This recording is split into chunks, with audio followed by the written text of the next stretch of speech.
তবে বৈদেশিক সাহায্য নির্ভর এই প্রকল্পের কাজ কখনো কখনো বন্ধ হয়ে যায় প্রয়োজনীয় অর্থের অভাবে। মাঝে মাঝে প্রোগ্রাম হোল্ড করে, প্রোগ্রাম 4 মাস 6 মাস বন্ধ থাকে, 8 মাস বন্ধ থাকে। যখন বন্ধ থাকে 8 মাস পরে যখন আবার ফিল্ডে যাওয়ার কাজ শুরু করি, তখন ফিল্ডে যে গ্রহণযোগ্যতা সিএমপিদের একটু কম। সামগ্রিক স্বাস্থ্য ব্যবস্থাপনায় অপুষ্টি সমস্যাটি খুব একটা গুরুত্ব পায়নি কখনোই। এতদিন বিচ্ছিন্নভাবে চললেও 2004 সাল থেকে চালু আছে জাতীয় পুষ্টি কার্যক্রম, কিন্তু দেশের বেশিরভাগ এলাকায় এই কার্যক্রমের বাইরে। আমাদের সারা দেশের মাত্র 1/3 এরিয়াতে কাজ চালাচ্ছি, তাও 4 বছর ধরে। সুতরাং এটি মাত্র রূপণ হচ্ছে, এর ফল পেতে একটু সময় নেবে। আমরা একটা চিরায়ত অন্ধকারের বিরুদ্ধে লড়াই করছি, আমরা একটা কুসংস্কারের বিরুদ্ধে লড়াই করছি, পশ্চাৎপদতার বিরুদ্ধে লড়াই করছি, ধর্মের অপব্যাখ্যার বিরুদ্ধে লড়াই করছি। তবে যেসব এলাকায় জাতীয় পুষ্টি কার্যক্রম চলছে সেখানে পরিস্থিতির উন্নতি হয়েছে বলে দাবি করেন প্রকল্পের পরিচালক। একটি অপুষ্ট শিশু পরিবার তো বটেই দেশের জন্য বোঝা স্বরূপ, অথচ দেশের মাত্র 1/3 এলাকা পুষ্টি কার্যক্রমের আওতাধীন। অপুষ্টির সমস্যা দূর করা না গেলে দেশের অর্থনীতি যেমন নেতিবাচকভাবে প্রভাবিত হবে, তেমনি সম্ভব হবে না একটি সুস্থ সবল জাতি গঠন। উজ্জ্বল আহমেদ, এনটিভি নিউজ, কাপাসিয়া, গাজীপুর। আন্তর্জাতিক জনবিক্ষোভের মুখে অবশেষে সরকার ভেঙে দিতে বাধ্য হলেন প্রায় 30 বছর ধরে ক্ষমতায় থাকা মিশরের প্রেসিডেন্ট হোসনি মোবারক। তবে নিজের পদত্যাগের সম্ভাবনা নাকচ করে দিয়েছেন তিনি। মন্ত্রিসভা ভেঙে দেবার পরও 3টি প্রধান শহরে বিক্ষোভ নিয়ন্ত্রণে রাখতে কারফিউ বলবৎ রয়েছে। ওদিকে উইকিলিক্সের ফাঁস করা গোপন দলিলে বলা হয়েছে এই আন্দোলনের বীজ বপন করেছে যুক্তরাষ্ট্র। হাসান বাইসেটের ডেস্ক রিপোর্ট।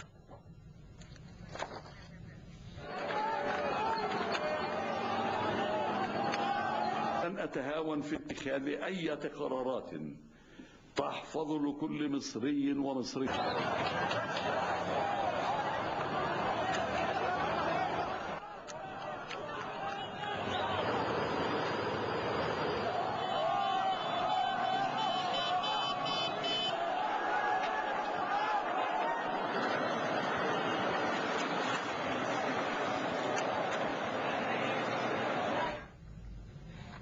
আবারও দেশের খবর। দেশে মামলা জট ভয়াবহ আকার ধারণ করেছে বলে মত দিয়েছেন চট্টগ্রামে অনুষ্ঠিত গোলটেবিল বৈঠকের বক্তারা। একই সাথে সাধারণ মানুষের দুর্গতি কমাতে সংবিধান সংশোধন করে বিচার ব্যবস্থা বিকেন্দ্রীকরণেরও দাবি জানানো হয়েছে। চট্টগ্রাম থেকে এনামুল হকের ক্যামেরায় বিস্তারিত জানাচ্ছেন শামসুল হক হায়দ্রি। সব জটকে ছাড়িয়ে দেশের বিচারালয়সমূহে মামলার জট কিরূপ ভয়াবহ আকার ধারণ করেছে সে বিষয়টি মাঝে মধ্যে আলোচনা আসলেও সে আলোচনা কোনো দুর্বোধ্য বা রহস্যময় কারণে বেশি দূর আগায় না। সাধারণ মানুষের বিচার প্রাপ্তিতে দুর্ভোগ বা সাধারণ মানুষের কাছে বিচার ব্যবস্থাকে ব্যয় সাশ্রয়ী, সহজলভ্য, ন্যায়ানুগ করার বিষয়টি প্রায় উপেক্ষিতই থাকছে। অথচ এটি আমাদের বিচার ব্যবস্থার অন্যতম প্রধান দুর্বলতা ও সমস্যা। শনিবার নগরীর এক হোটেলে বিচারালয় ও বিচার ব্যবস্থার বিকেন্দ্রীকরণ শীর্ষক আলোচনার মূল প্রবন্ধে মামলা জট পরিস্থিতির বর্ণনা এভাবেই শুরু হয়। ন্যায় বিচার প্রত্যাশী সাধারণ মানুষকে জিম্মি দশা থেকে মুক্ত করার পথ চিহ্নিত করতে গিয়ে ভিন্ন ভিন্ন মত দেন আইন বিশেষজ্ঞরা। রাষ্ট্রপতি যার সময়ে এই হাইকোর্টগুলি হয়েছিল তিনি এখনো মহাজোটের অন্যতম কর্ণধার। Circuit bench immediate as early as possible হওয়া উচিত। সার্কিট বেঞ্চ আসবেন 7 দিনের জন্য, রেজিস্ট্রার ডাকবেন ঢাকায়, এভিডেট করার জন্য ঢাকায় দৌড়াতে হবে। ওই পিকনিকের জন্য ওনারা আসবেন, পিকনিক করে চলে যাবেন, জনগণের কোনো সমস্যার সমাধান হবে না। বৈঠকে মূল প্রবন্ধের ওপর আলোচনায় বিচার বিভাগকে কেন্দ্রীভূত করার সমালোচনার পাশাপাশি রাজনৈতিক দুর্বৃত্তায়নের অবসান পূর্বশর্ত বলে মত দেন রাজনীতিকরা। ঢাকা শহরের প্রধান বিচারপতি বা প্রধান বিচারালয়ের ছাদে উৎপাদন হয় না, উৎপাদন হয় খেতে খামারে, গ্রামে গঞ্জে, শহরে, উপজেলায়। সেই মানুষগুলোর অধিকার, ক্ষমতা, কর্তৃত্বের উপরে আঘাত স্পর্ধার একটা সীমা থাকা উচিত। রাজনীতির মধ্যে এই দুর্বৃত্তায়ন বন্ধ করতে হবে, রাজনীতির মধ্যে নেতিবাচক দৃষ্টিভঙ্গি বন্ধ করতে হবে এবং প্রতিটা স্তরে যেখানে যেখানে প্রশাসনের সঙ্গে বিচার ব্যবস্থার দ্বন্দ্ব তৈরি হচ্ছে সেই জায়গায় সেই দ্বন্দ্বের নিরসন করতে হবে। তার আগে এগুলো কোনোটা সফল হবে এরকম আমার কাছে মনে হচ্ছে না। অনুষ্ঠানের প্রধান অতিথি জাতীয় পার্টি চেয়ারম্যান এইচ.এম. এরশাদ বলেন, একটি খুনের মামলায় তাকে 15 বছর ধরে আদালতে আসা যাওয়া করতে হচ্ছে। নিজের জীবদ্দশায় মামলাটি শেষ হবে কিনা সে ব্যাপারে সন্দেহ প্রকাশ করেন তিনি। সাধারণ মানুষের দুর্গতি দূর করতে সংবিধান সংশোধনের দাবি জানান এরশাদ। সংবিধান পরিবর্তন করুন, সংশোধন আনুন, জনগণকে রেহাই দিন, এই কষ্ট থেকে রেহাই দিন, সংবিধান সংশোধন করেন,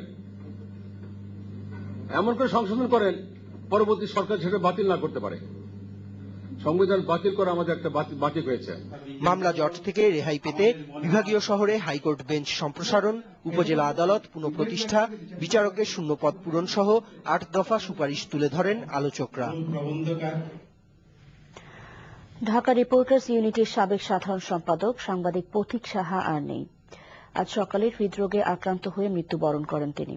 সকাল 11টায় ঢাকা রিপোর্টার্স ইউনিটি প্রাঙ্গণে তার মৃতদেহ আনা হলে সহকর্মীরা কান্নায় ভেঙে পড়েন। এ সময় তার প্রতি শেষ শ্রদ্ধা নিবেদন করেন আইন প্রতিমন্ত্রী অ্যাডভোকেট কামরুল ইসলাম, প্রধানমন্ত্রীর বিশেষ সহকারী মাহবুবুল আলম হানিফ সহ সর্বস্তরের মানুষ। সাংবাদিকদের বিভিন্ন সংগঠনের পক্ষ থেকেও তার প্রতি শ্রদ্ধা জানানো হয়। এরপর তার মৃতদেহ নেওয়া হয় আওয়ামী লীগের কেন্দ্রীয় কার্যালয়ে। গ্রামের বাড়ি মানিকগঞ্জে শেষকৃত্য হওয়ার কথা রয়েছে পথিক সাহার।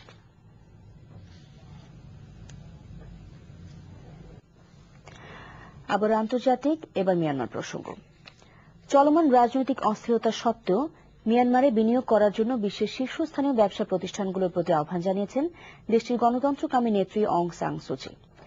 সুইজারল্যান্ডের দাভোসে ওয়ার্ল্ড ইকোনমিক ফোরামের সম্মেলনের উদ্দেশ্যে পাঠানো এক বার্তায় সুচি বলেন, পূর্ব এশিয়ার দারিদ্র্যপীড়িত দেশটিতে এখনও বিদেশি বিনিয়োগের যথেষ্ট সুযোগ রয়েছে।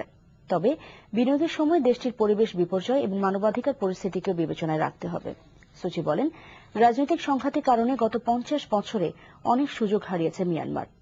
অনেক বিদেশি সংস্থারই আশঙ্কা দেশটিতে বিনিয়োগ করা হলে তা সামরিক জান্তাকেই আরও শক্তিশালী করবে।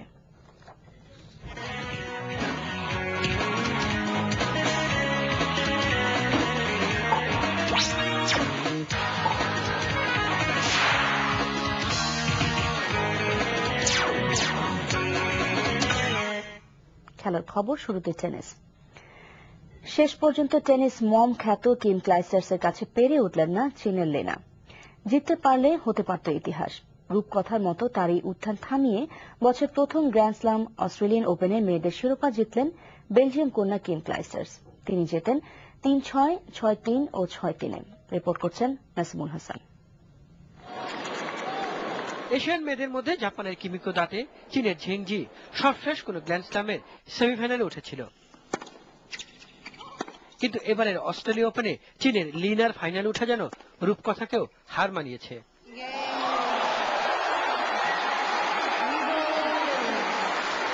তাই মেয়েদের ফাইনালে হন লিনা। মেলবোর্নের সেন্টার কোর্টে গ্যালারি ভর্তি দর্শকদের চমকে দিয়েই প্রথম সেট 6-3 জিতে নেন এই এশিয়ান স্টার। কিন্তু ফাইনালের মতো এত বড় আসরে শিরোপা জিততে হলে পাওয়ার সাথে প্রয়োজন অভিজ্ঞতালব্ধ কৌশল। বেলজিয়াম কন্যা ক্লাইস্টার্স খুব সুকৌশলেই 53 মিনিট লড়ার পর দ্বিতীয় সেট জেতেন 6-3। পরের সেটেও যা হবার তাই হয়েছে। শুধু পাওয়ারের উপর খেলে লিনাকে দাঁড়াতেই দেননি ক্লাইস্টার্স। পরের সেটে তিনি জিতেন 6-3। আর এরই সাথে ক্যারিয়ারের চতুর্থ গ্র্যান্ড স্ল্যাম জয়ের আনন্দে মেতে ওঠেন টেনিস মমখ্যাত ক্লাইস্টার্স।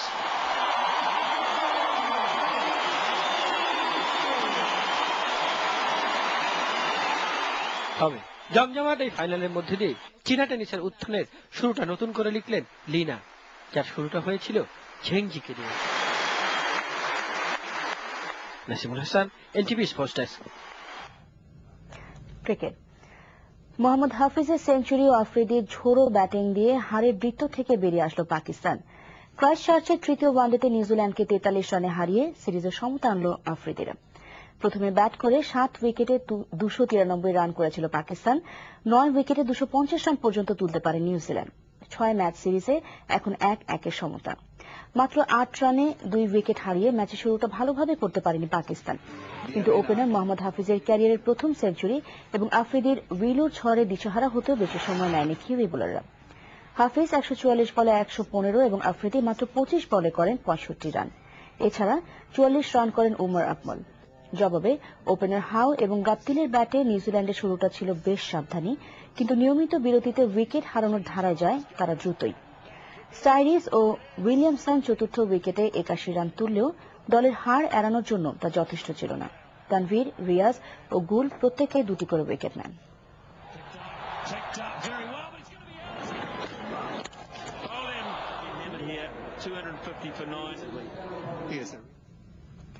ফুটবল। আগের ম্যাচ হারার পর গ্রামীণফোন বাংলাদেশ লিগে আজ নিজেদের ষষ্ঠ ম্যাচে মাঠে নেমেছিল শেখ রাসেল ক্রীড়া চক্র। প্রতিপক্ষ আরামবাগ ক্রীড়া সংঘের সঙ্গে 1-1 গোলে ড্র করে তারা। এদিকে এশিয়ান কাপের ফাইনালে আজ 3বারের চ্যাম্পিয়ন জাপানের মুখোমুখি হবে প্রথমবারের মতো ফাইনালে ওঠা অস্ট্রেলিয়া। কাতারে বাংলাদেশ সময় রাত 8:30টায় শুরু হবে দু দলের এই লড়াই।